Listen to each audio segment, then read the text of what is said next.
All right, when you're ready.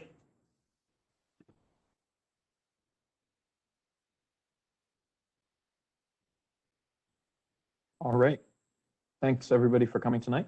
Welcome to the spring 2021 presidential, vice presidential debate. I am Caleb Moore, the Chief Justice of USG, and I have the pleasure of being joined tonight by two co-moderators who I will let introduce themselves right now. Hi, I'm Peter. I'm the editor-in-chief of the Daily Campus. And hi, I'm Michael. I am an associate justice on the judiciary for USG. So tonight's debate is going to go as follows. We are going to open up with 1 minute per ticket for opening introductory statements. After that, we'll move into a series of questions that each ticket will have 1 minute and 30 seconds to answer. When you have 30 seconds left on your time, I will raise my hand on screen, so make sure you can see me. At that point, you start to run over your time, we'll let you go a couple seconds, but please try and be aware of the time. After that, we will move into one individual question per ticket, which you will have 2 minutes to answer, followed by closing statements for each ticket. Each ticket will get 2 minutes for that. If there are no questions, then we will get started right away. And per our random drawing, Christine and Noel, your ticket can go first in your opening statement. The floor is yours. You have 1 minute. All right. Hey y'all, my name is Noel. My pronouns are he, him, his, and I'm running to be your student body vice president. I just want to start out by thanking everyone for tuning in tonight, fellow candidates, and my amazing running mate, Christine. It truly is an honor and a privilege to be here tonight, so thank you. Growing up wasn't an easy time for us. We've experienced the wrath of homophobia, the hate speech of racism, feeling ignored by sexist comments, and overcome the immense challenges society has placed before us since birth.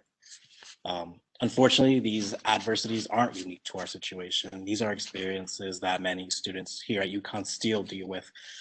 We've seen racism, hate speech, and intolerance on our campus and have become almost completely desensitized to it all.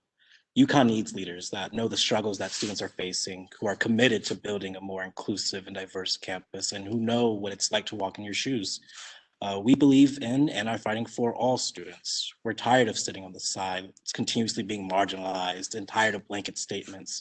We need action, we need progress, and that's what Christine and I are offering. Thank you. Thank you, Noel. Next is Nicholas and Abigail. You have 1 minute. Hi, everybody. I'm Abby Moran, and I'm running for vice president on the ticket with Nico Xenophontos. We're two sophomore math majors who are just here because we're really interested in helping the school that we love become better. Recently, we've been made aware of a lot of issues in USG by an article in the Daily Campus.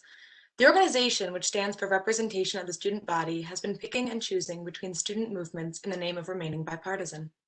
Even more troubling are the reports that have come to light of sexism, racism, ableism, and homophobia on the Senate floor, which have been met with little opposition. This cannot be allowed to continue.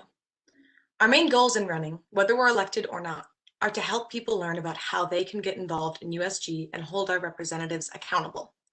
UConn desperately needs leadership which is committed to really listening to the student body and to reshaping the culture of USG. We are ready. Thank you. Thank you, Abigail. Mason and Ethan, you are up next. You have 1 minute. Thanks, Caleb.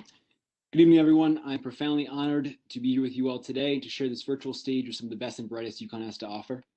I'd like to first thank the Daily Campus, of course, and USG for hosting this debate. And of course, I send my profound appreciation to every student tuning in online today. I also do believe my grandma and grandpa are also tuning in, despite it being past their bedtime, so we better do a good job of keeping them awake. To introduce myself, my name is Ethan Werstler. My pronouns are he, him, his. I'm running to be the vice president of the student body alongside my dear friend Mason Holland. Our vision is one of love, of building a campus where every student feels safe to be themselves, is empowered to show compassion for another, even in disagreement and in strife, because despite our disconnection, both physical and social, there will always be more that unites us than sets us apart. Thank you. We hope you enjoyed the debate tonight.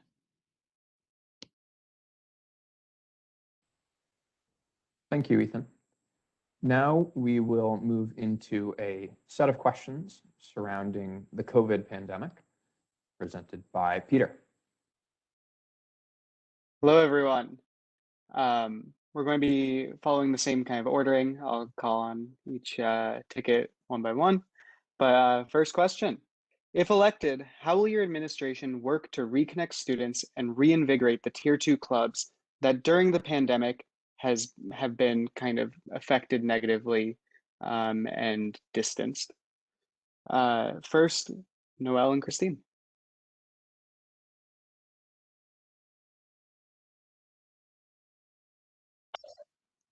I'm sorry, could you repeat the question? I'm having like some audio issues. Sure thing. If elected, how will your administration work to reconnect students and reinvigorate Tier 2 clubs following this pandemic? I think what we need to do is really get students back on campus, helping the administration get as many COVID vaccines out there as possible, and making sure that students feel safe when they come back to campus. I think safety should be our #1 priority, and ensuring that all students have been vaccinated and are okay to come back to campus. In terms of reinvigorating student clubs and Tier 2 organizations, I think getting the funding that they need to really get back on their feet since the pandemic happened. A lot of clubs have been out and a lot of students have gone home, and no one really feels like doing much anymore. I think there's a lot of emotional fatigue that's happening, and students are really feeling the effects of that, and they're going to feel sort of shock when they come back to campus. So just really easing that transition process back to campus, I think, should be our first step in reinvigorating our clubs and organizations.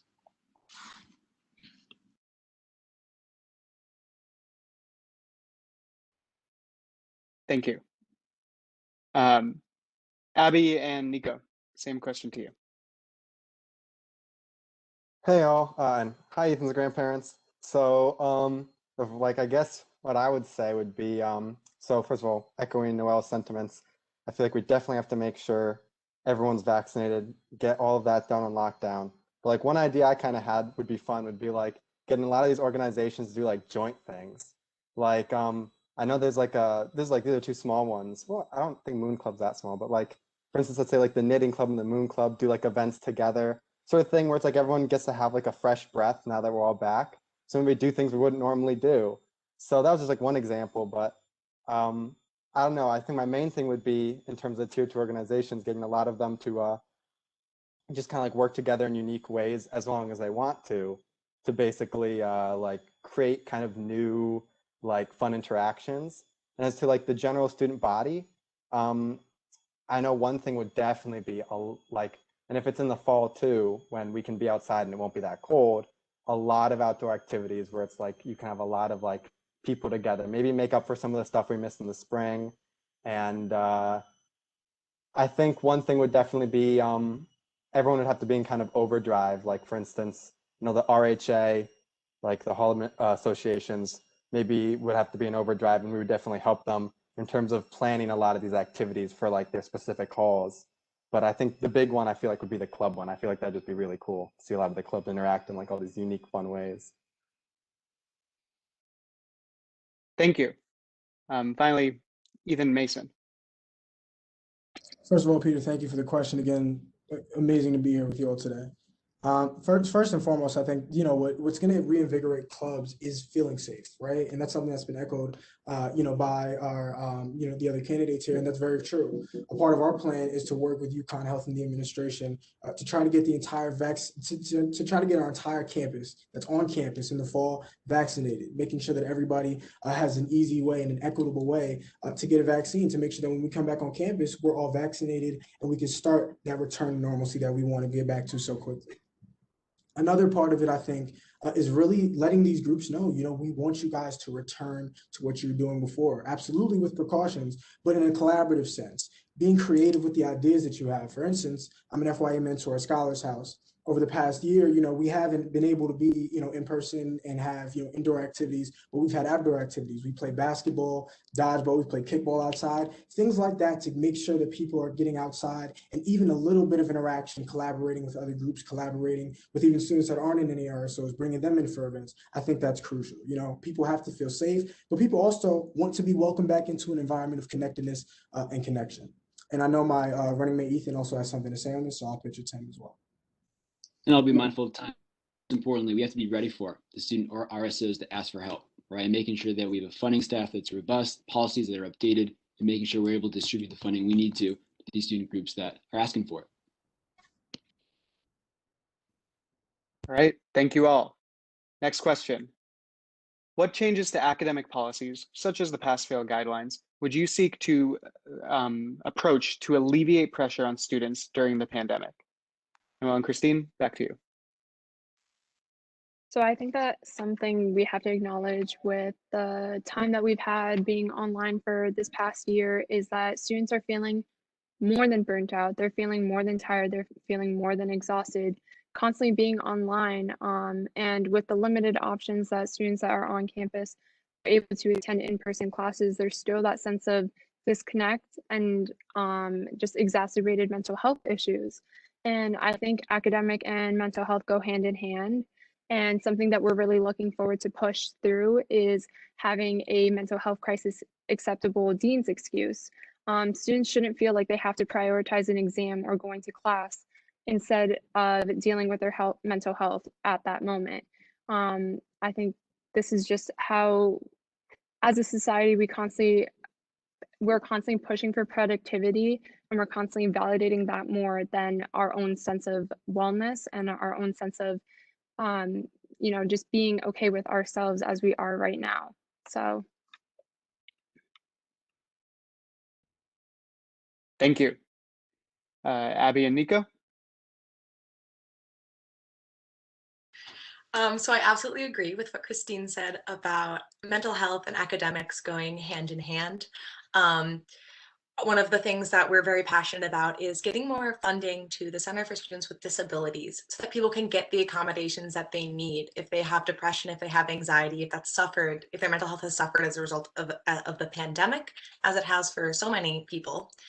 And right now it's about 1,000 students for every person who works at CSD. And that is just never going to work great. You're never going to be able to handle 1,000 students. So if we could get them some more funding, I think it would really improve the mental health, and it would make academics much more doable for a lot of students whose mental health has suffered as a result of this pandemic. And I'm going to pass it to Nico because I know he had something to say. Yeah, and another thing would be I like that idea with the deans. I also think it'd be cool to like reach out to the faculty. Like I feel like I have some classes where the professors are like, oh, we'll drop like 2 of the worst quizzes, and some where it's like the hardest class, they don't drop any, and I'm like, what? But like, so I feel like reaching out to faculty and kind of letting them know this has been a really hard time for everybody. I think maybe we need to like all be a little bit more lenient, because there's a definite like disconnect, I think, between like the student body and some of the faculty. I definitely know there are also like some majors that like are much tougher on like students than others, and I think those like that toughness hasn't really lessened during COVID from the experiences I've had talking with people. So I definitely want to reach out to some of those people to get a good grip on like who's being like burdened without anything getting lessened, and talking to the faculty in those departments. Thank you. Finally, Ethan Mason. One important thing that I think we have to understand is that pass-fail relates not only to academics and mental health, but it also relates to equity. Students that need pass-fail the most, students that I've talked to, some of my friends, you know, our COVID-19 situations are different. A lot of people were able to, you know, stay safe amidst this pandemic. Some of us were not. And pass-fail relates so much more to giving somebody a break. It's really this is still a time of crisis, right? We still exist in a time where not a lot is certain, right? Where we still have to wear masks around each other, where you know, certain classes have been reconfigured. Pass-fail relates to equity. It relates to what you see in education, and it relates into how it's passed on to you. to our past candidate's point, we faculty and staff have to understand that this is a time that we're all going through. Not everybody's going through the same situation, right? So if people need leniency, if people need help, like extended dates for assignments, if people need an extended pass fail, we have to give that to them. And in talking about seeing yourself in the education, one thing that we've been working on this past year is making sure that we have a reconfiguration of the course curriculum so that when you're actually engaging with the curriculum, you're not just engaging in some rigorous curriculum that doesn't address you, it will talk about you. We're trying to mandate the anti-Black racism course for all first-year students. We've also been working to try to reconfigure the course curriculum so that certain sections are more specific and we talk about race relations in more pertinent ways. Equity and mental health and academics all tie into pass fail. We can't just look at it as an academic requirement. We have to look at it as an intersectional issue and something that affects people in very different ways. Thank you. Thank you. All right. Finally, last question for me. How will your administration balance the wishes of students to return to campus with the need for safety during the pandemic going into the fall? One last time, Noel and Christine. I think this kind of goes back to the way that Noel answered the first question.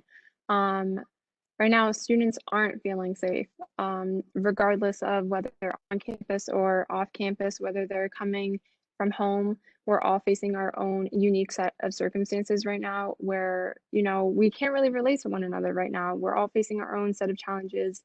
And I think coming back and making sure that we really establish a sense of community is what is important. And what that means is that we're all safe, that we're all making sure we're looking out for one another. I will pass it off to Noel as well. And I think going along with feeling safe, again, going back to the idea of mental health, yes, we're having more therapists coming in, but we need to ensure that these therapists are international therapists, bilingual therapists, LGBTQIA therapists, those of intersectional backgrounds that can support students the most, especially when they return to campus. And they're gonna be rushed with certain hard majors and certain classes that it's hard to deal with, especially as students. Yeah. Thank you. Abby and Nico, same question to you. So I would say pretty much have to echo again, like the sentiments. I feel like I'm really happy to hear everyone mention intersectionality. It's actually like a big thing I'm learning in sociology. So like, it's really cool to hear that that's being translated to the political realm too. But exactly that work sort of thing where it goes beyond just making people feel safe in terms of like, I'm not going to catch COVID, but also feel safe in terms of like their mental health, in terms of the fact that they're being treated like fairly now that COVID's over, in terms of making sure that like everybody feels safe no matter their specific situations. And I think maybe on the flip side of that is also there are more places kind of in like there are more things kind of on underneath the surface that make students worried about COVID. Like we're being blunt, I guess, like rumors of say like parties or rumors of things like large gatherings where people get scared after hearing that and aren't happy to hear that that's happening.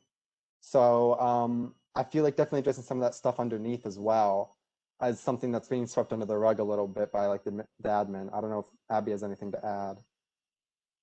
Okay, then we yield our time. Thank you. Finally, Ethan and Mason. Thanks for the question, Peter. And actually, it's sort of interesting. Mason and I, we sort of closely met, working for a nonprofit called Be a Part that was started in the midst of COVID to address, to tackle the challenge of communicating to students how to deal in this pandemic, how to act responsibly. It's something Mason and I learned a lot about. And of course, over this past year, being the student trustee, I've had to sit in on many meetings in which UConn administration and higher ups had to think about and work in ways to make sure students are being responsible. Something that we try to build up a decent background on. So a big part of communicating to students is just being honest and saying, here's what we need to do in order to keep safe. And there's a lot of misinformation spread right now. And something that Nico just mentioned, right? Not even misinformation, just information that can be scary. And as the student body vice president, student body president, It's our job to make sure that students feel safe above all else, and we need to protect our pack. And that extends to a multiple of issues, but specifically and especially COVID. Yeah, Mason, want to hop in?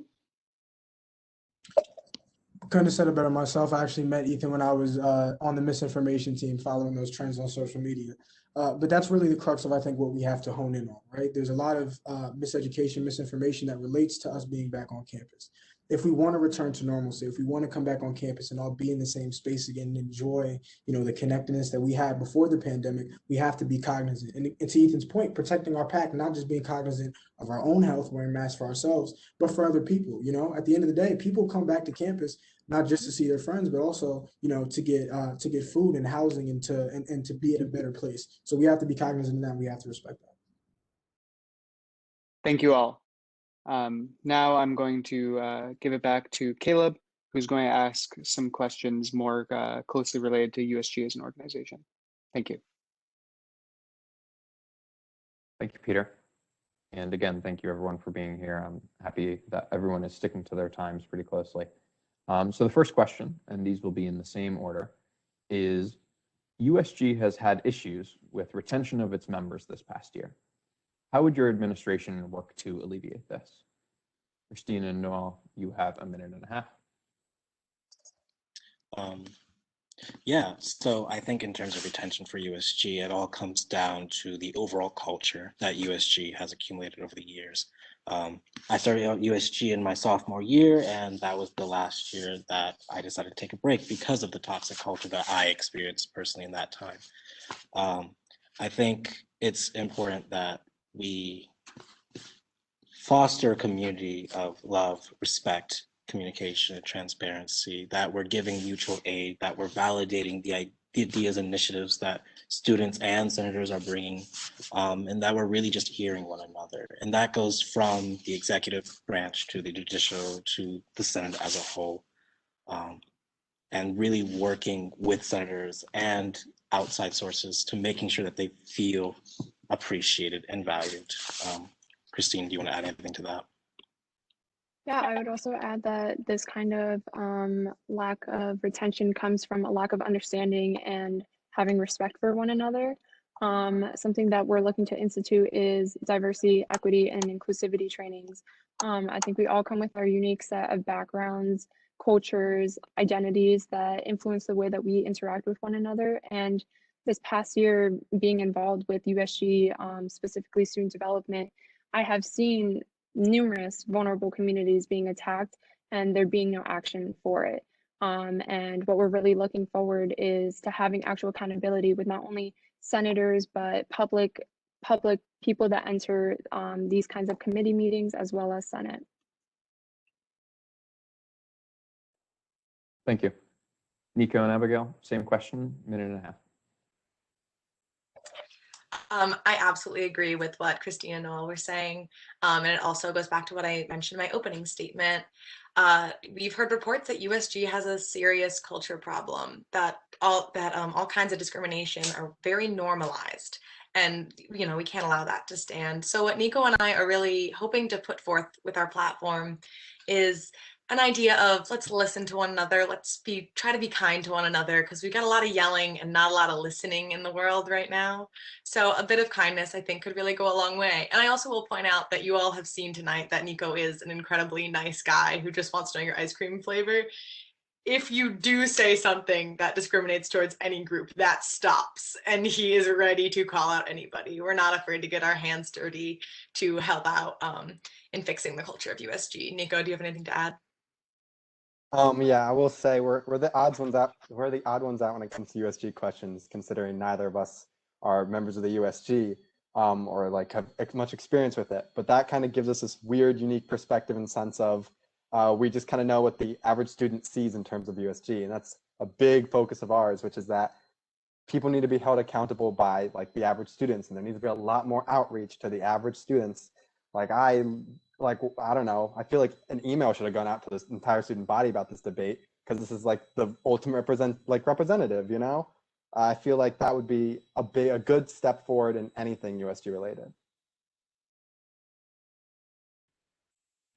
Thank you. Mason and Ethan, minute and a half. Same question. Thanks, Caleb. And I'll make an amendment to the question you asked about this past year's trouble with retention. And actually, in the past few years I've been here, we've always had a problem with retention. It's an issue that I've at least experienced as a senator, seen as a senator, as deputy speaker, and now as just a member of USG, a senator of USG. I think it comes down in many ways to power, right? And power is a difficult thing in any organization, especially one which the senior leadership is paid or compensated or offers some sort of special treatment, unlike any other member of the organization.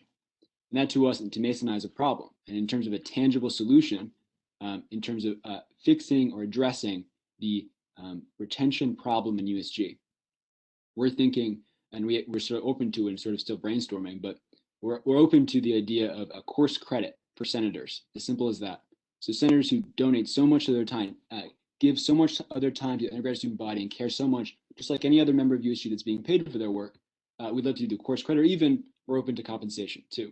That's a very tangible way to show you belong in this organization, you're important to us, and we want you to stick around, because at the end of the day, we all benefit by everyone's voices being heard, and that's just how it should be.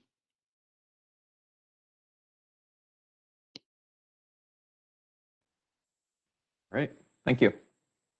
Next question for everybody. The position of Chief Diversity Officer is new within USG this year. If elected, how would your administration work with the CDO and their commission to increase diversity and inclusivity? Christine and Noel, you guys are first, a minute and a half. I'm sorry, again, can you repeat the question? Yes, no problem. If at any point anybody needs me to repeat the question, just let me know. The question is, the position of Chief Diversity Officer is new within USG this year. If elected, how would your administration work with the CDO and their commission to increase diversity and inclusivity? I think, well, when we start talking about diversity and inclusion, I think we need to go beyond the stereotypical ideas of just race and ethnicity.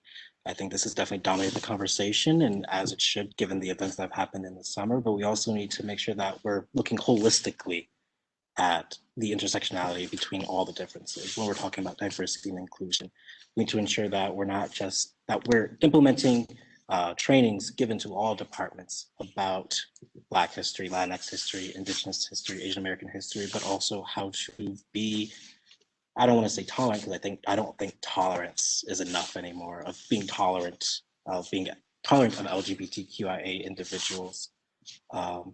And just really making sure that we're raising the cultural awareness of not just the senators within the organization, but outside students, faculty, staff, anyone and everyone. It should be an ongoing conversation, of ongoing education. Christine, do you want to add anything to this? Yeah, I would also add that I don't think that the president and CDO should uniquely just be equipped to handle these kinds of conversations. I think that this should also be expansive to not only acknowledge the kind of work that we're doing internally, but bring the expertise and advice of external programs and departments that we have. I don't think within USG we utilize the cultural centers just enough. There have been so many initiatives that have been used in past administrations that we don't have anymore. Our lovely Fani from Perlac used to deliver cultural value trainings, and yet we don't have that anymore. And this is a conversation that we'd like to see started again. Thank you. Nico and Abigail. So first, in like an official sense, I would say, and for like our like personal administration, the Chief Diversity Officer would pretty much be like at the same level as the president, if not higher, considering that's something that's like so necessary now, and considering like acknowledging my own privilege. I'm not a part of any minority groups as far as I'm aware of, or any of these marginalized groups. So I would need somebody who can help me reach out, but that's in an official sense. In an unofficial sense, it requires like so much more, the terms where I loved what Noel said, like a holistic sense of it goes beyond just like and that's why I said as far as I'm aware of, like all these things that basically make almost every person like they're a unique individual and diverse. So it's a sort of thing where it's like, I'm going to tie this back to the student outreach. The fact that the USG can't reach out to the entire student body. The fact that its resources are limited in terms of contacting like the average student. Again, I echo the previous candidate's statements. Like Christine said, as far as I'm aware of, again, I don't have all the experience. Seems like cultural centers aren't utilized enough, but at the same time, there are people who are part of those cultures that aren't part of the cultural centers. There's people who just kind of are just going to college. They're just going to college and like they don't really participate in a whole lot of it other than just classes, but we still represent them. So it's the sort of thing where it's like just being able to reach out to everybody is something that feels so important. But in regards to CDO, yeah, I'd want them to be in a position equal to president. Thank you. Mason and Ethan, minute and a half. I think the thing that's been voiced by many candidates here, and I think that we all know to be true, is that USG does have a cultural problem, right? There is a culture of toxicity, of elitism, and that's something that perforates through the institution, not just through the overall interaction between members, but also the legislation and the policies, right? I want to work with the CDO to make sure that the bias reporting guidelines are strengthened and protections are increased for students that don't have a voice in USG. There needs to be protection for students in order to feel safe. If this is an org that we want people to come join, that we're going to tell people this is so great, come do amazing work with us, we have to protect them, we have to represent them. In terms of legislation, all legislation off the bat, it should have been this way, but it needs to be this way going forward. All legislation has to have an intersectional lens. We can't just be looking at one group. We have to look at how the legislation affects all different groups and how all groups engage with that. And the last thing that I think we need to do with the CDO is something that I think is personally important to Senate, and personally important to USG. And I actually started this thinking about this last year. It's not enough for somebody like me who's of color to come in and represent my student body, right? I want to work with the CDO to increase diversity hires, to make the hiring process more rigorous, more expansive, touch more people. Because if we're going to represent everybody, then we truly have to represent everybody and be intentional about going out and getting people to be a part of this wonderful institution. Thank you. And I also just want to say too, is that even outside of our USG context, in the broader UConn context, there's so many amazing groups that already do such great work on this, right? So USG's responsibility is not to speak for them, it's to speak with them, right? To support them, the work that's already been done by the people who are on the front lines, who are working these issues every single day, who understand those issues better than USG does. So a huge part, and something that USG often fails with, Ethan, I'm in collaboration. I'm gonna have to cut you off, Ethan. Thank you. But thank you for your thoughts. Yep. We'll move on to the third and final question in this section, which is, the relationship between the president and the vice president is one of the most important in USG. What relationship will you have with your running mate if elected?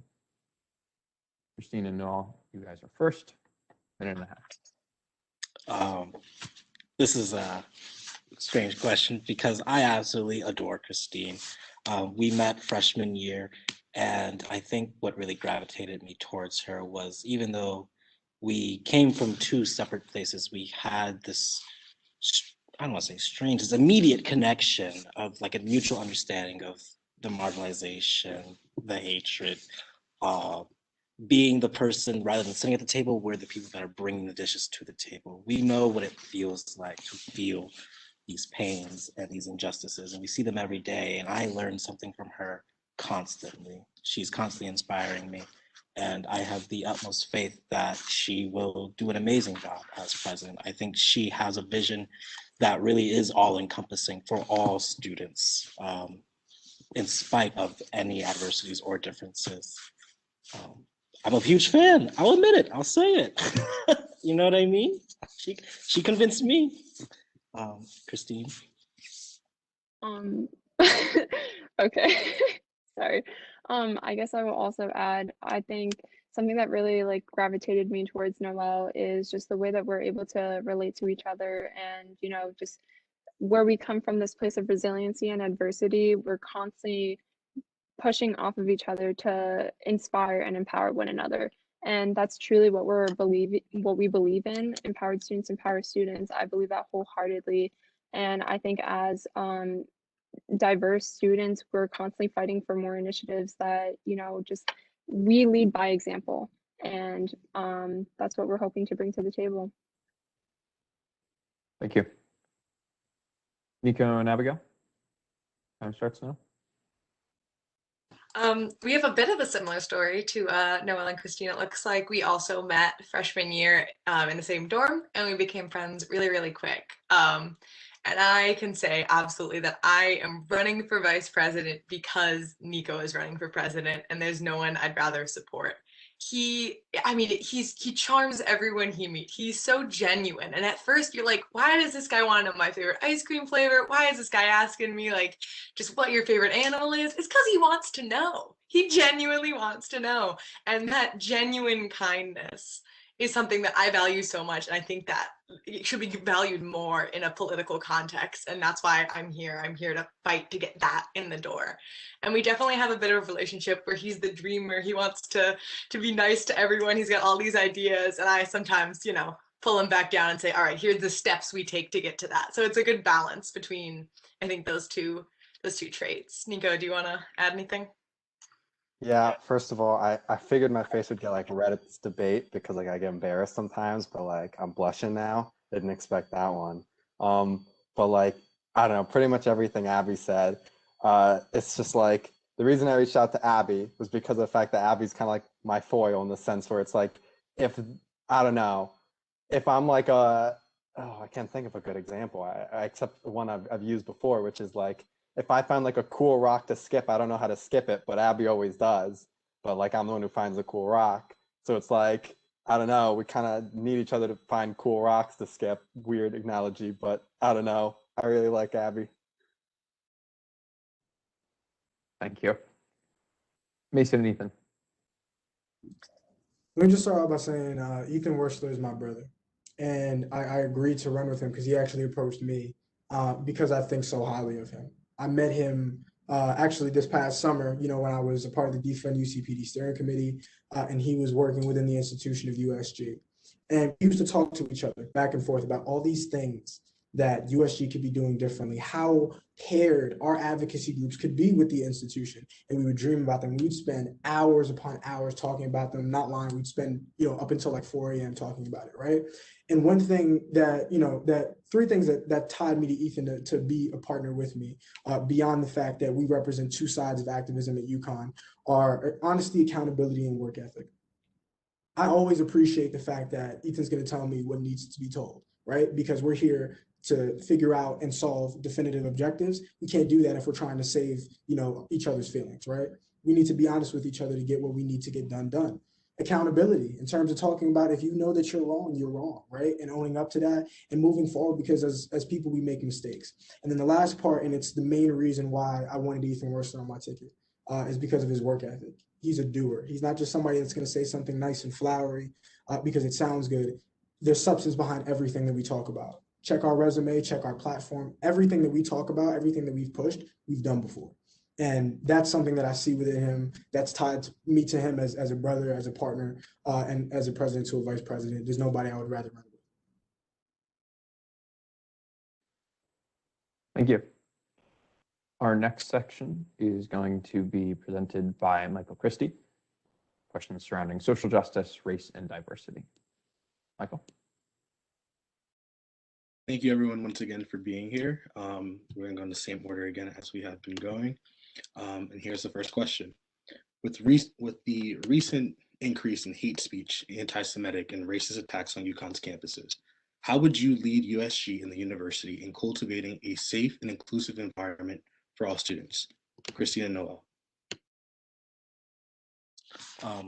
I think firstly, just reaching out to the cultural centers, getting their take, getting their perspective on the issues that they see happening most, getting their ideas off the ground, their workshop ideas that they're planning to have, their training workshops, and really collaborating with them, not bringing USG full force and taking over, rather lifting up and empowering all these different organizations and really communicating with them in order to bring about the change that we need to see.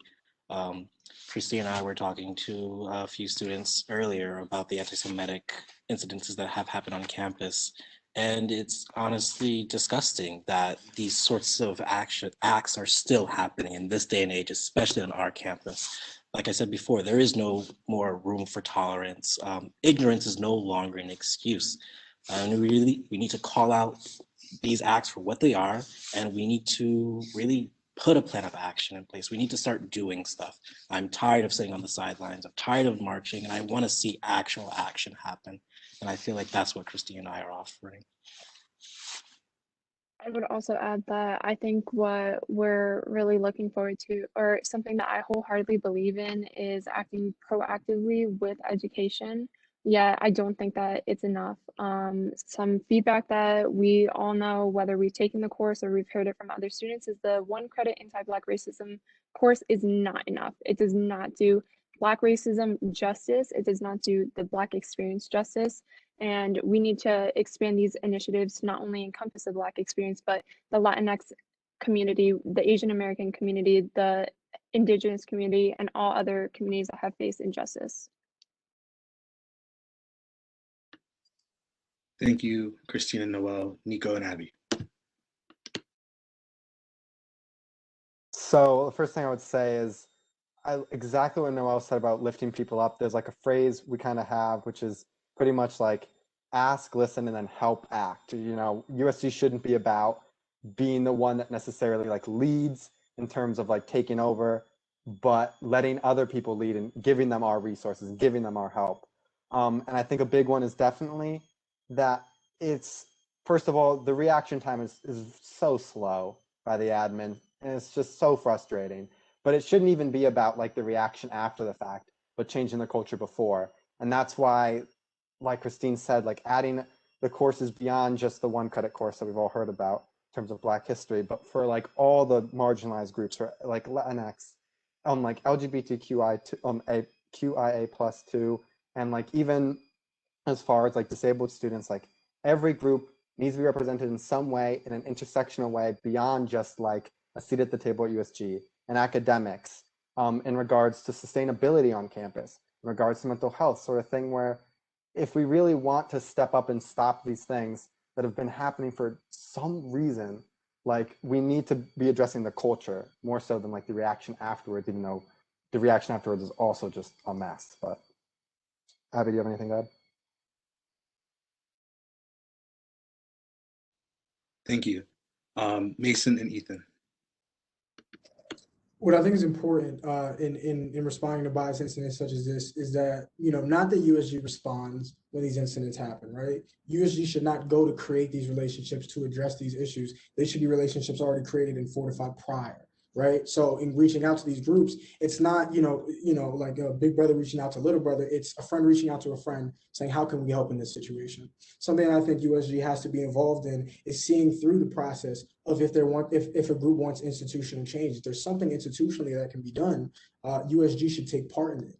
And I want to speak to something that was said a little bit earlier by one of the candidates in regards to, a couple of candidates in regards to the anti-Black racism course not being enough. We 100% understand that, which is why it's a two-pronged approach. We want to mandate the anti-Black racism course and also reconfigure the course curriculum so that course 4, which we know now is multiculturalism and diversity, is actually specified and students have the ability to study race relations inside the United States and outside, not strictly pertaining to Black racism, anti-Black racism, but anti-BIPOC racism.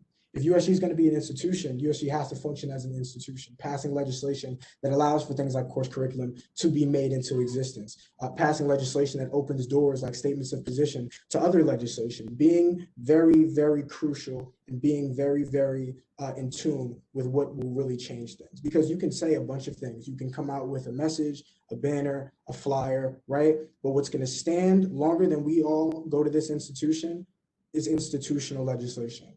And if USG wants to be that advocate and wants to help support students and organizations that have gone through incidents like this, we have to make sure that the institution does everything it can do to make sure that they're addressed properly and that they simply never happen.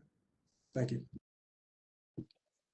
Thank you. Before I move on to the next question, I'll allow the Christina Noel campaign 30 seconds to respond, if they would like. No? Okay, cool. Sorry, our next question is, there's been much debate on the concept of campus safety and the role of UCPD on campus. What is your platform's opinion on defund UCPD movement and issues regarding public safety at UConn? Christina Noel. Sorry, could you repeat the question? Yes, I can. There's been much debate on the concept of campus safety and the role of UCPD on campus. What is your platform's opinion on the defund UCPD movement and issues regarding public safety at UConn? I think in terms of defunding the police, it's not an outright defunding. I think we need to delegate and reconfigure our resources towards institutions that are supporting students, not necessarily those that are helping the police. I think there's a huge disconnect with UCPD and students. There's a lot of lack of trust that's happening, and we would like to work with UCPD in building these workshops and programs to really help get the relationship between UCPD and UConn campus a lot better, working cohesively while also supporting students in areas like mental health, CSD, and things like that.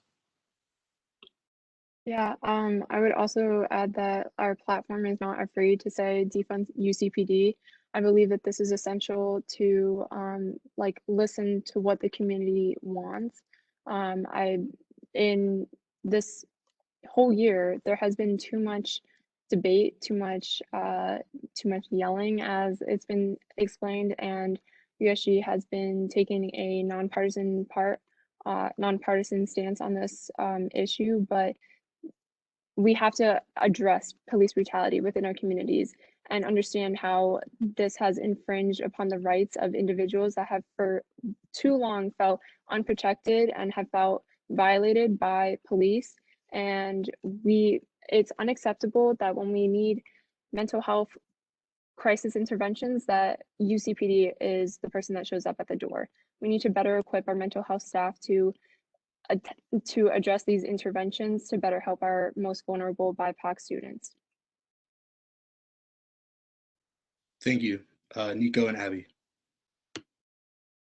I definitely agree with what was just said, that we need to defund UCPD and reinvest that money into mental health, because that's what actually makes a difference in the students' lives. It goes with race, with the BIPOC community, and that they need mental health resources, not more police. And it also, I think, goes along with the issues of sexual assault on college campuses, and that if you're sexually assaulted, if you're raped, a police officer is not equipped to be the one talking to you directly after that, but that is who shows up. So we need to reinvest that money. We need to be giving it to mental health resources, so that it's someone who's trained and who's aware of how to handle that situation is the one coming to you. And Nico, do you have anything to add? Not too much, other than the fact that like the hardest thing to like swallow about it is that like the USG's already tried, like I almost called him Tomcat, but the president of the institution like tried to like shut that down, and we might need to compromise a little bit, maybe take some more from another department, maybe athletics, but we still need to take a good chunk out of the UCPD, defund as much as we can, and do as much as we can, because as it stands, it's an atrocious situation. Thank you. Mason and Ethan. Before I answer this question for all the viewers at home and on campus, hopefully, I want to demystify what defunding is, because it's something that's been mischaracterized, something that's not been spoken about right. It's been defined wrong. So I'd like to clarify what that is. Defunding the police does not mean screw the police. Does not mean we don't need the police. What it means is that the police function for a specific purpose, and they do best in responding to violent incidents, right? There are incidents that do not require the police. And in speaking about this, one thing that I do want to say, I think we all can agree on defunding the police, right? The main difference between us and the people that we're running against is that we've been doing this over the past few months. After defund UCPD, we had our whole, our movement that happened over the summer. We've sat down several times with UCPD, Residential Life, and several other institutions to address the problems at this university. And UCPD has actually on multiple occasions agreed to defund about 5 positions, which would be about $500,000. What we want to do with those positions is actually, to our candidate's point, redirect certain situations out of police hands. We want to allocate positions for survivor advocates to actually address sexual assault after it happens and help walk the victim through what happened. 2016, we were #1 in the nation in reported sexual assaults. And from 2016 to 2018, we've only dealt with 3 of those cases. It's disgusting. So if we had that situation, clearly there's a different face that needs to show up at least at the first interaction. Another position we want to help create and facilitate is a mental health specialist. We know that students on campus, there's been reports of people having mental health episodes, having situations where the police have been called to help deal with a situation. The police shouldn't have to deal with that situation. There should be somebody specialized to deal with that situation. In relation to cannabis policies, what people don't know is that freshman year, in my juvenile behavior, I was called cannabis. I'm gonna have to stop you there. You're over your Cool. time. Thank you all. And the final question for this section. The climate crisis has had a disproportionate impact on BIPOC communities, including the BIPOC community here at UConn. With limitations to healthy food options and shelters, what will your administration do to support these students, especially in the midst of a pandemic? Christine and Noel.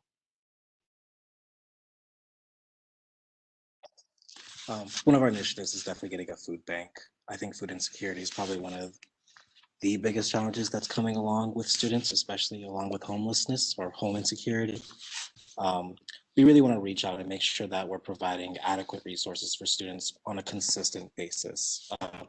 So rather than just say like a monthly food bank, that we have it twice a week or 4 times a month, things like that.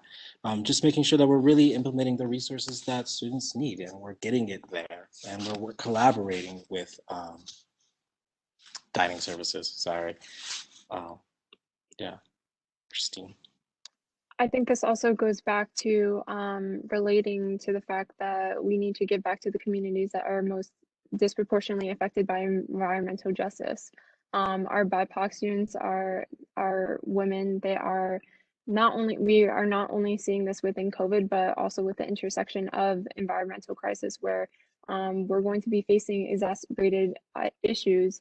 Something that we want to bring forward is raising awareness with the Indigenous community. We believe that the land acknowledgement is not said enough and it's not enforced within UConn's policies. There's only certain times where you will hear UConn acknowledging this, and we believe that it's a vital part and due diligence to give back to the Indigenous community, where we're not only saying this within our constitutions, but institutionalizing it within the events that UConn holds and to a greater extent, and seeing that implemented within the United States. Thank you. Nico and Abby. I love all the candidates here and like everything they've said. And I think the thing I've loved the most is definitely what Christine just said about like in regards to the Indigenous populations. That's one of the most important things when we talk about environmentalism and sustainability. So I just wanted to say that first. Second of all, again, I think often, like too often, BIPOC students are kind of brought up just as like a token for like diversity in regards to that. But if you really want to do, like, if you really want to address these issues, they have to be part of like every discussion, reaching out to the cultural centers and seeing what their takes are on everything beyond just like diversity and beyond just matters related to them in terms of the entire campus. So bringing them into the fold when we talk about sustainability. I love the idea about the food bank. I think one big issue is if you really think about it, like it feels like there's a lot of food waste at UConn. I remember like back when we used to have plates, McMahon would have like pre-made plates, and it's like, what if you just don't want that salmon? Like you can't give it back to them. So like, or like, what if you can't eat it? So it's the sort of stuff where it's like, why is that even a thing in the first place? Like it feels like there's these gaps that things are falling through that we can kind of collect and help to basically give those resources that fall through the gaps like back and basically reallocate things so that we can essentially provide to those who are being harmed by this like lack of a sustainable like environment, especially here on campus. And Abby, do you have anything to add? Yeah, I think that's it. Thank you. And Mason, Ethan. Michael, do you mind restating the question for us? Yes. The climate crisis has had a disproportionate impact on BIPOC communities, including the BIPOC community here at UConn. With limitations to healthy food options and shelters, what will your administration do to support these students, especially in the midst of a pandemic? Thank you. I'll first start by saying I am the food insecurity coordinator for USG. So the past 2 years, I started the food insecurity task force. Originally a task force, is now a subcommittee, so I'm happy I'm able to talk about it. I think in order to do justice to the issue of food security and, of course, the environmental impacts on our food stability at UConn, it's important to talk about what we have done and what we should do in terms of real hard policy. I'll throw some numbers at you. Last semester, USG distributed $40,000 worth of gift cards to 140 food insecure students in need. That is a tangible, real good that USG should be doing every semester and more so. This upcoming semester, a program that myself and other incredible student advocates in creating caring communities, Minority Health Matters, the UConn Nutrition Club, and in coordination with the NAACP, UCO, PERG, all these organizations in a huge coalition created Husky Market. That program is what USG should be doing to support our students most in need. And of course, we understand that all of these issues specifically affect students of color on this campus, BIPOC students on this campus, Indigenous students on this campus. And that is at the center of everything we do and something that is a valuable and crucial part of our administration to come. And of course, for this semester and next semester and every semester after, USG should be giving hundreds of thousands of dollars back into students in the form of real gift cards they can spend to significantly increase their ability to access healthy and nutritious foods. Thanks. Also, one more thing to add on, I think what we want to do as soon as we get in office, our first course of action is to declare that we have a climate emergency, and then contextualize and talk about how much it affects BIPOC folks in specific. If we're going to come out with all these different statements of position, it's only right that we declare an emergency that's affecting all of our lives. And that's what we view as priority as soon as we step into office, if we are elected. Thank you all so much for your responses. And now we are going to be moving on into individual ticket questions, where each of you will have 2 minutes to respond to your individual question. So Peter, I'm going to pass it on to you. Thank you, Michael. So our first question is for Mason and Ethan. So as two people with many other commitments on campus, many of which you've mentioned previously here, how will you balance those with the need to be available and attentive to USG? 2 minutes. Go ahead. I think I can kick that off. As you guys have already been aware of, I'm in a lot of positions, a lot of which I'll be stepping down from in order to run for USG. But the important thing that I think, is important for people to know that although I'm stepping back, I'm running for USG to better associate and connect all the groups that I'm a part of, NAACP, UCO, Bros, Scholars House, all these different groups with USG. And it's not going to be a matter of balancing because, one thing that Ethan and I are very big on is time management and managing our time in our meetings and our classes, everything in specific, right?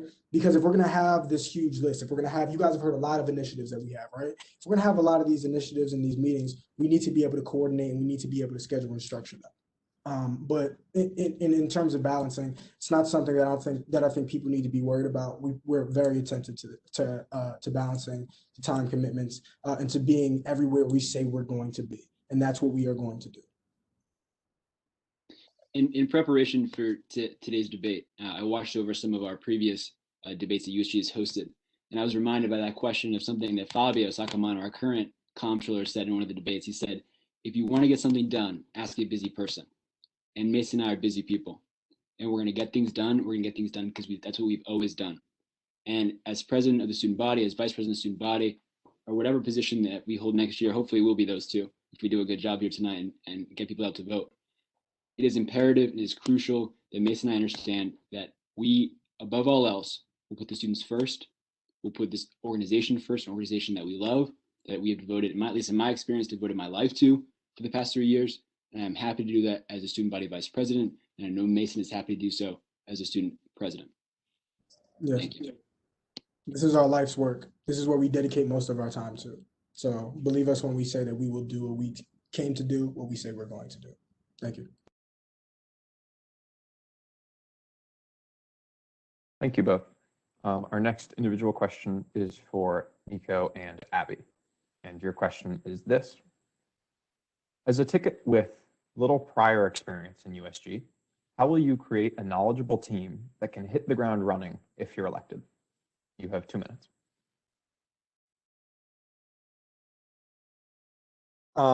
So first of all, yeah, I don't know how many of the people watching this know this, but we don't have any USG experience.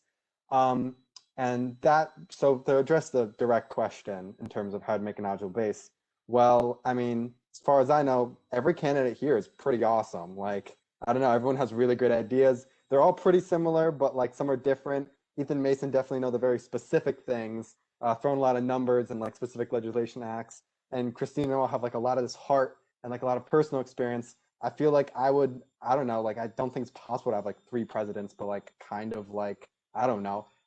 It's sort of thing where knowledgeable base would be the people here, plus reaching out to people. Like I just really like talking to random people. So it's the sort of thing where why not just bring in like average students, just the people that aren't like, don't just do this all the time, that but still are affected by all this. And I think a big thing about our lack of experience is that we kind of don't see many boundaries in terms of like USG.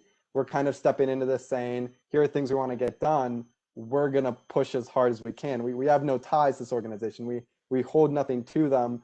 And this is pretty unrelated to what we do. We're just kind of math majors. I'm like, Mabby like is also got like a minor in astrophysics, and I've got like another major in like sociology. It's just, we're just doing this because we feel like we could make some really strong change because we just would push and push and push. Abby? I'd also like to point out that Nico and I have learned so much already, and we're not going to stop that at any point in time. Nico spent his Friday night the other week reading the Constitution in its entirety and taking notes on it. And I spent my Saturday night reading the bylaws and taking notes on them. And we're very ready to listen and to learn and to work in conjunction with people, bringing in that outside perspective and then also hearing some of the insider things. And we're studying and we are preparing. So we will be ready. Thank you. And now the final individual ticket question will go to Christine and Noel. Both of you have been in USG for some time, but what other experience do you have that will help you represent and help the campus community?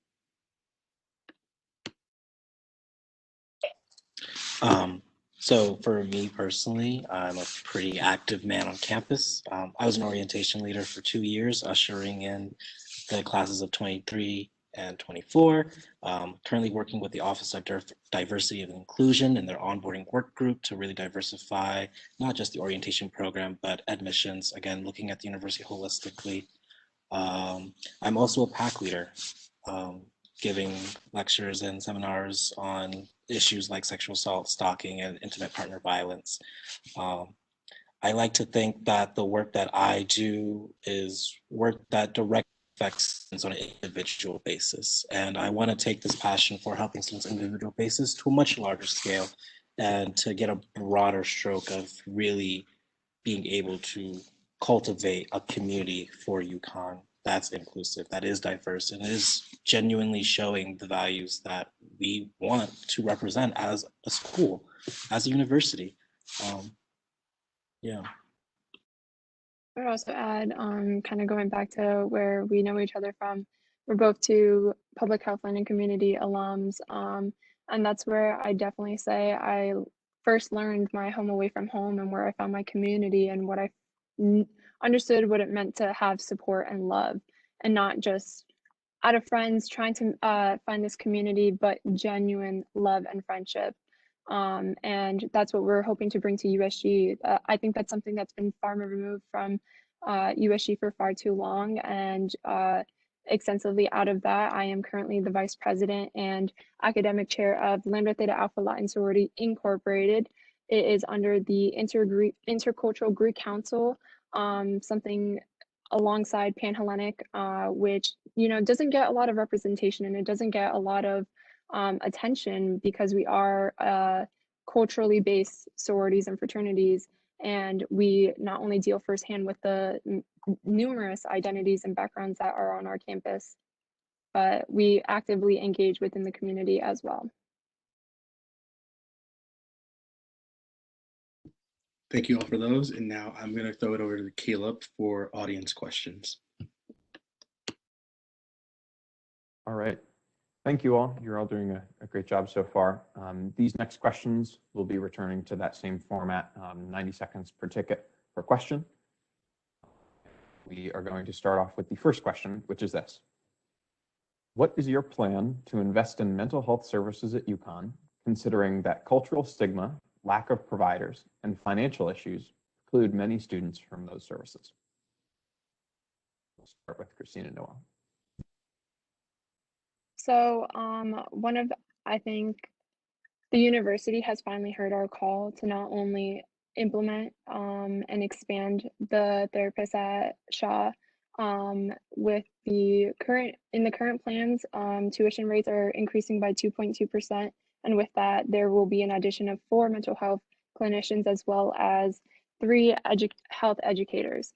And we not only do we need more mental health services and therapists, but we also need these to be a reflection of our student body. And we do not need any more, we need more diverse, intersectional, LGBTQIA plus international and bilingual therapists. I know personally for me, when seeking out therapy, I didn't understand the importance of having that cultural awareness that a therapist can use to help me understand my issues, my own personal problems. And then going forward, we also need to expand Shaw to also include same-day appointments. It's not enough to just have a hotline crisis, but we need same-day appointments to handle our mental health crisis right now.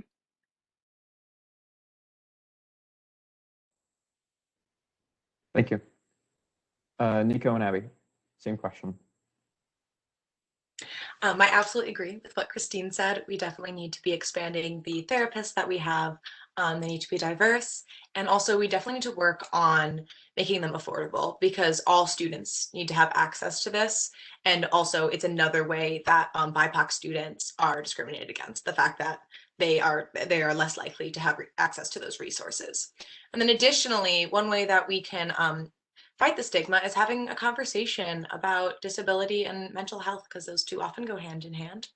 And I'm disabled, so I totally understand there's totally a stigma around it. And I think we need to just talk about it. And I need to, if you're disabled, it's okay to wear disability on your sleeve and say, hi, I'm Abby, I'm disabled. That's fine. And then also, I mentioned this earlier, but we need to push some more money to CSD, to the Centers for Students with Disabilities, because if you have depression or any kind of mental health, any kind of mental illness, you need to be able to get accommodations for your class so that you can manage it and be just as academically successful as any student without any of those conditions. And that is one way that we can improve equity too, because that's absolutely free to go to CSD. And if that's available to more students, then we can definitely improve equality and mental health that way. Thank you.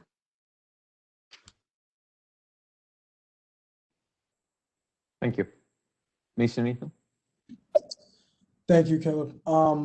When I think of this question, I think of Mental Health Action Day. Shout out to my UCO fam. And that's where, we first sat down. We actually went into the Board of Trustees meeting, shared our testimonies, and talked about the discrepancies in the UConn mental health system as it pertains specifically to BIPOC folks. And I remember, because Abby, you bring up having a conversation about, opening we all have problems, and that's okay. When we were actually sharing our testimonies, when we were having roundtable discussions, I remember this one student that wasn't even a part of the event. She was just helping set up for the event. She came over and talked about all the issues that she had with Shaw. And there's 2 things that specifically stand out in my mind that Shaw needs to address. One is the transparency on what insurance covers, right? If you have UConn insurance, you have Blue Cross Blue Shield or any other insurance provider, you should know ahead of time what your insurance covers. So you don't have to jump through hoops only to be told that your insurance was denied. The second thing I think is that, it's been said before, I'm going to say it again, Shaw needs to increase its diversity hires, its cluster hires, and not just make sure that there's ethnic diversity, LGBTQIA plus diversity, but also language diversity. And I'm going to pitch the rest of my time to Ethan. Mason just mentioned how, he went and spoke in front of the Board of Trustees, and I'm happy to say, as a member of the current Board of Trustees, tomorrow morning, I'll be voting in favor of a $1 million increase to Shaw in the form of a $53 increase to our student fee bill, because students deserve more service. And that money will go towards a half dozen new clinicians who will actually help and address the mental health crisis on this campus. However, I will say we also see this as, actually, I think I'm out of time. Sorry, but go ahead. Sorry. Thank you, Ethan. I appreciate it. All right, our next question, again, Christine and Noel, you guys will get it first, is where does USG's role lie in protecting free speech while also making campus a safe place for all people to be? Could you repeat the question? Sure. Where does USG's role lie in protecting free speech while also making campus a safe place for all people to be? During this past semester, there has been a lot of talks about and debate about free speech, especially within USG. And I think that this is something that is an important topic because a lot of the times free speech has been utilized against BIPOC students and women to not only continue further oppression, but to continue to ostracize and alienate certain students from our organization. I Our community, our organization already has a free speech statement, and the university at large already has statements on free speech. I think for far too long, these have kind of been debates that are used to protect the oppressors. Traditionally, this has been used within history, as we've seen with the Charter Oak incident, with claiming free speech and not facing, and the repercussions of that were they were far too long just unsaid and unheard. And we need to do a better job in protecting BIPOC students and women in this organization and the young community at large.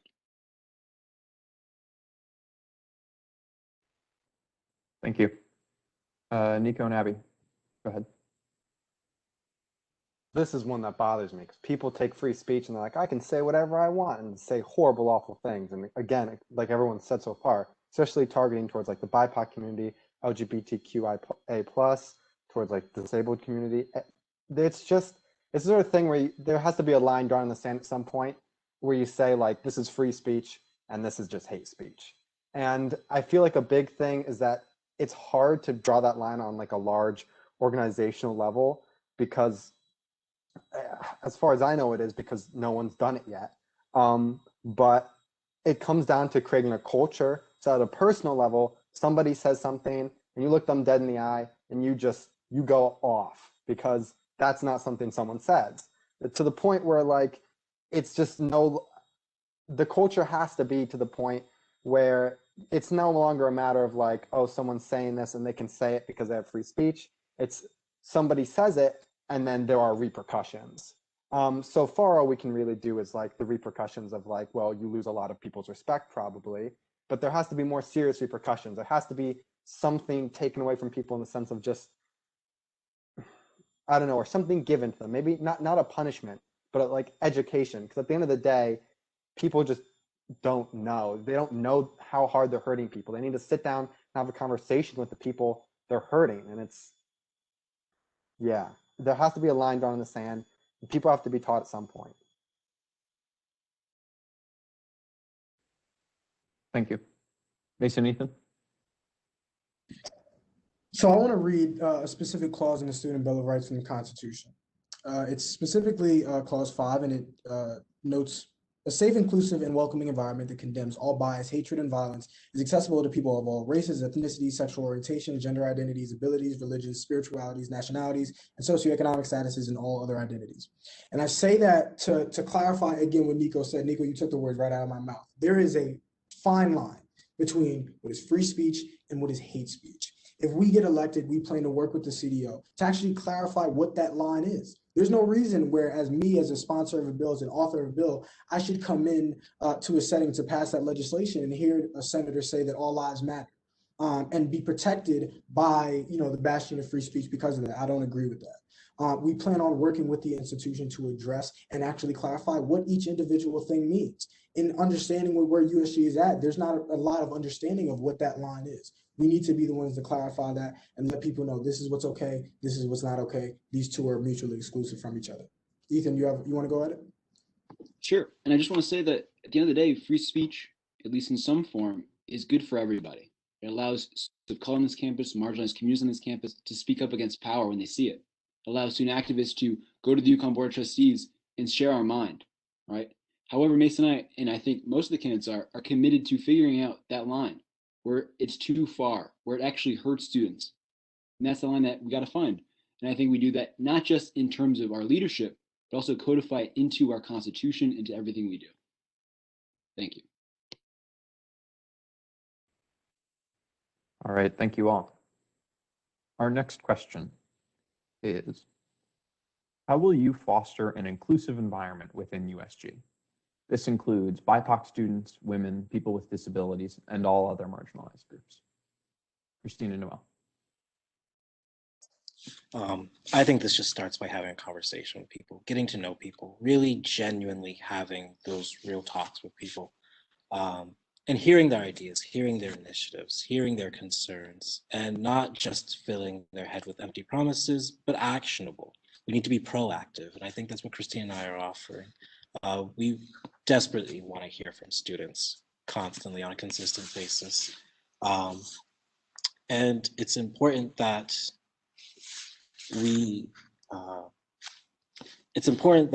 when we address these sorts of issues, that, like Mason was saying, that we use certain language that is inclusive, that we are really genuinely working with them.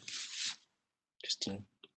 Yeah, having been involved in USG for the past 2 years, I can definitely say that there has been a huge missing component in the inclusivity aspect of USG. Not only being part of the governing board, I felt like I've constantly had to fight twice as hard just to feel like my voice is heard, not only as a female, one of 3 female of color on the executive board. Constantly feeling this isn't something that I share myself. This is something I can, that us women in leadership feel all the time. There's constantly this feeling where we have to attain perfection when it's not expected of the person standing next to us. We're constantly feeling like we have to perform to the best of our abilities. And sometimes the best that we can do is the best that we can do, and that should be more than enough. I think what we really offer is not only that genuinity, but just constantly spreading love and respect. And through that re-education process that we're hoping to achieve with these diversity and inclusivity trainings. Thank you, Christine. Nico and Abby. So I would say, so one thing, the way I'm going to start this is like, why are me and Abby here? Well, it's because there was an email in my inbox about this, and I was like, this seems like something that I could get involved with and do some change with. But there's a lot of stuff built into USG that's supposed to help things like people be inclusive, like seats for specific cultural centers or platforms for people. But it's not reaching out to the entire student body. There aren't these, like, I feel like emails, alerts, like we got told about these dumpster fires, and I don't care about no dumpster fires. But like, why can't the entire student body be told about like when there are these seats open? So people who are like beyond these like cultural centers and beyond part of the organization, but still identify with these things, can like just look in their inbox and see, oh, I've been a little interested in this. Let me go for it. I feel like the big thing is a lot of big changes we can make, but there's such a simple first step of allowing USG to have this access to reach the entire student body. So people outside of the organizations, just the average people going about their day, can decide, let me give this a chance, and take that chance. And I'd also like to add that it's really important to just respect the other groups, even if they're not one of the cultural centers. We also need to be reaching out and respecting the Muslim Student Association and Diverse Ability. And there's all these different groups that need to be respected and need to be seen just as much as we see any other student. So that's part of our outreach. Thank you. Thank you. Mason and Ethan? Thanks, Caleb. I think the first thing as vice president, president, if Mason and I were to win, is first acknowledge our male privilege, right? As something that Mason and I talked about in the men's project, of which we learned about ways that we as men can understand our privilege. Myself as a white man can understand my privilege, can use that to elevate others, right? In whatever way I can, as anyone should, regardless of your identity, right? Because everyone has points of privilege. Everyone does, of some way or another. Even attending UConn is a privilege, right? So being in recognition of that is important. But it goes more than that, right? And recognizing one's privilege isn't enough, right? It's not just listening, it's going to them, it's asking, right? It's asking for help when we need it. And like we think about often inclusion just in terms of a racial issue or a gender issue. If there's more I'm missing, do you want to tell us about it? Absolutely. When we talk about inclusion, we have to be really intentional about that. In the past couple of years, my past 2 years being here at UConn, I've seen a lot of messages. I've seen a lot of, nice emails and flowery words. We want to put tangible legislation behind something. For instance, when we address, Abby, you brought up that you deal with disabilities. When we address disabilities, it's not enough to simply bring up an image description. It's not enough to talk about captions on a video. We need to be intentional about that within USG. Something that we want to actually implement is flexible scheduling. Knowing that somebody, if your schedule doesn't align, or if you have an inability to make a certain time, understanding that we are in a pandemic, people have to have their schedules moved around as where they may, right? If we're going to talk about inclusivity and diversity, it's not as simple as just saying we want you here. You got to show us that you want us here, and that's how we plan to approach it. Thank you, Mason. And this is our last question from the audience, and it is, how do you plan to know what your constituents want from you? In other words, how will you make yourselves available to the student body? Christine and Noel? Sorry, Christine, I saw. Well, for starters, again, having these town hall meetings, really just being actively on campus. I personally am on campus a lot. You will probably always see me walking around. I love going on my walks. But yeah, no, just really having this outreach with students, going to the union, sitting down, having random conversations on the street. I think these are how you really get to talk to people and really get to know them and who they are as people. It's the small interactions for me. And I think, especially during COVID, that social media is a big influence, and that, yes, we're sharing these posts and such, but how much are we really getting to know these people? How much can we talk to them and really figure out what they want? I think another awesome, great component that USG has been already implementing is institutionalizing BDS's Mental Care Act with USG's focus groups. These are connecting USG committee members, executive members with students that are not affiliated with USG. And I think this is a great step in the right direction, where we're getting more feedback from students that are feeling passionate about a certain topic, or they want to see this new initiative and they don't know exactly where to go to receive that help and that guidance with people that may be more experienced or more acquainted with USG's inner workings. I know definitely going back from my first year experience with USG, it was definitely hard getting acquainted to all the internal policies within USG. Thank you. Nico and Abby?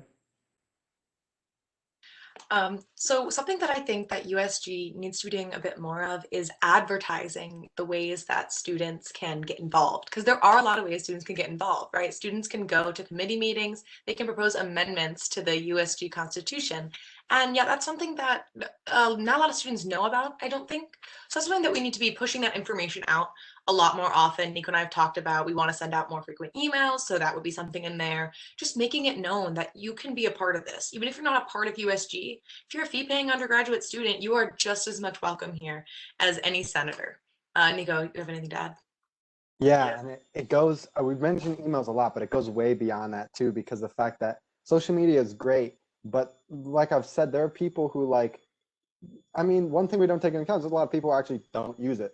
Like, I didn't really use social media a whole lot until recently. I'm not sure who's following our page, but I didn't even know some rules, and we actually can't caption our posts anymore. Whole nother thing. Some people just don't know social media that well. So there are all these other ways you can reach out to people, though. Like when we get all these notifications about the weather alerts, or we get the stupid alert about the dumpsters. Why can't we reach out through methods like that? Why don't we have that power? Why can't we be drawing people in that way?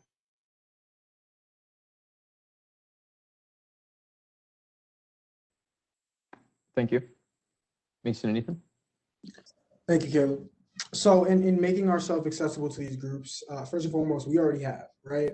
Campaign. One of the things that we wanted to make sure that we implemented into our campaign is being intentional about going and asking for support. We don't want to just send you a text or an email or a DM and be like, want to support our campaign, want to repost some pictures. We've made an intentional action to go and speak to as many student groups as we have, as many as we can. We've met with several over the past couple of weeks past week after we've announced. And we hope to continue to do that. We don't want to have an intermediary, a middleman, or woman or person. We want to be able to reach out to people individually. A part of that, and this actually ties into what we're doing after this debate. For all you that are at home and want to know more about our campaign, our platform is being posted PDF style on our Instagram. After which we already have our Instagrams tied to it. We have our emails that we're going to be dropping down in there. Please reach out to us personally and let us know what you think about our campaign. We can't rebuild, reimagine, or reinvest if we don't do it by incorporating your vision into our vision. And Ethan, I know you had something to say on this regard, so go ahead. Mason. Yeah, talk about specifics, how specifically we're going to communicate back to students. Something that Mason and I talked about, and actually had already reached out to Wuss about to figure out, is this something even possible? Is setting up a podcast for the president and vice president. So when we're in office, once we get there, hopefully we do, or even for whoever's in that office, because it's an important issue, to be able to honestly just hear the voice of the student body president and vice president. I think that in times of difficulty, in times of confusion, it's important to hear from your leaders. And we want to be able to do that in a podcast form, accessible to all students, of course. And of course, we're going to figure out other more accessible ways to communicate to students, both online and emails and whatnot. Thanks. And really quick, we're students first, right? We're not, we have these titles or we hope Nathan, that. I'm sorry, you guys are already a good over your time. Sorry about that. Thank you all for those questions. Thanks to the audience members for those questions, and thank you all for answering. We are now going to go into closing statements. Closing statements are going to be 2 minutes long, and the order is going to go Mason, then Nico, then Christine. So Mason, I will first allow you to have your closing statement.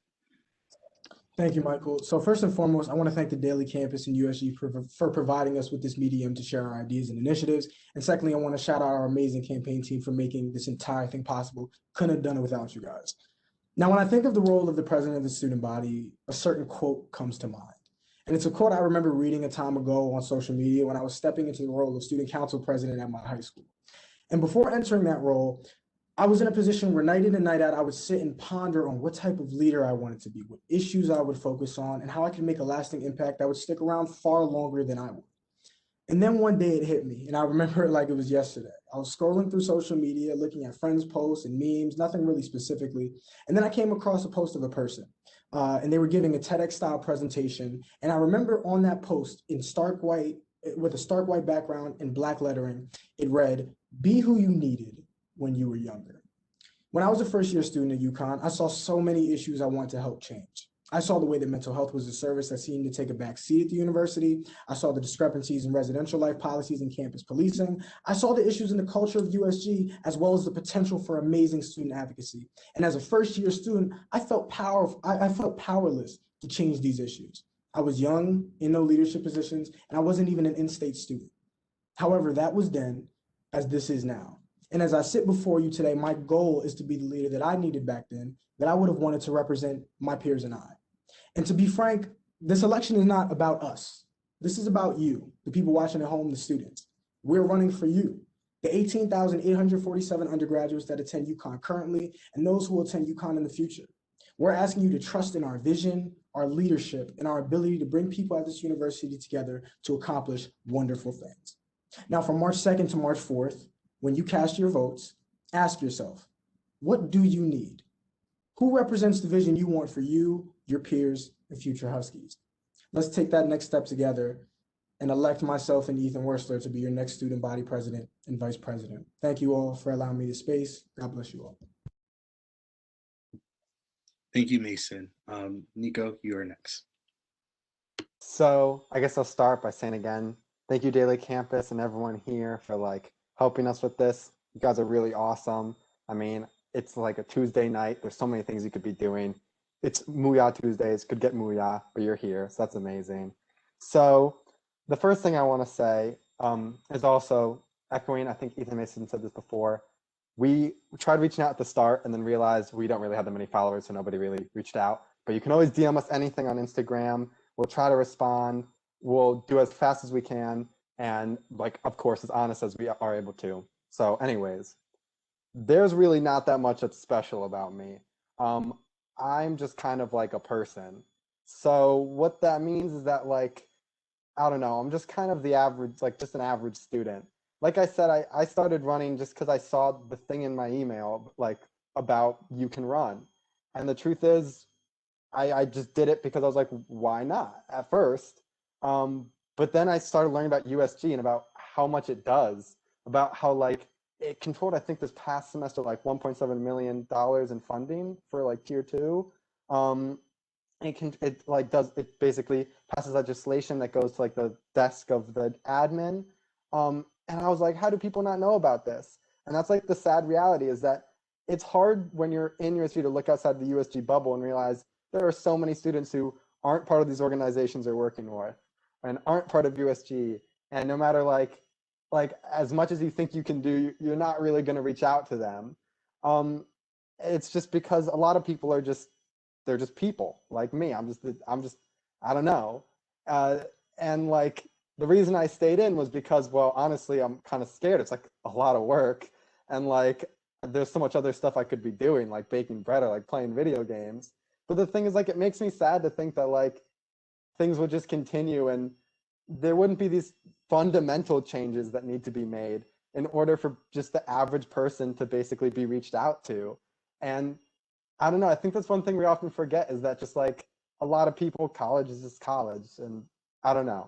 So thank you for my time in this platform, and stay informed. Look at all the other candidates. I think we'd all be awesome choices, honestly.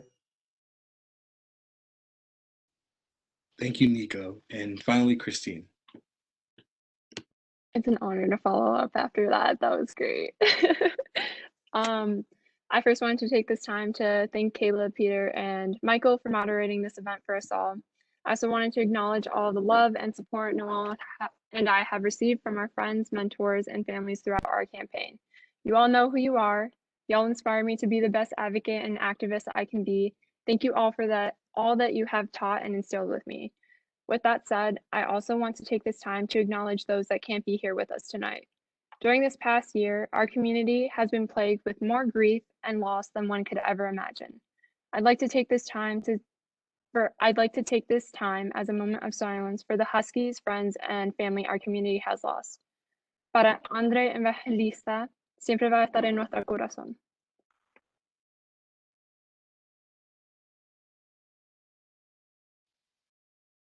All right, and that is our time for tonight. Thank you to our candidates for their time, as well as to my fellow moderators and organizers. Peter, quickly. Don't think that was. That Christine still had some time. Apologies, I wasn't sure. Thank you. UConn, we're all hurting and we're all tired. We face a daunting tomorrow ahead of us, a challenge we never imagined in our future plans. Our most vulnerable, marginalized, and oppressed communities have had their traumas and histories brought to light during this year, and we can't let that go in vain. We must use this time to inspire and uplift one another. We must build each other back up with love and respect and with empowering each other. I can surely say this now, I'm not a perfect person.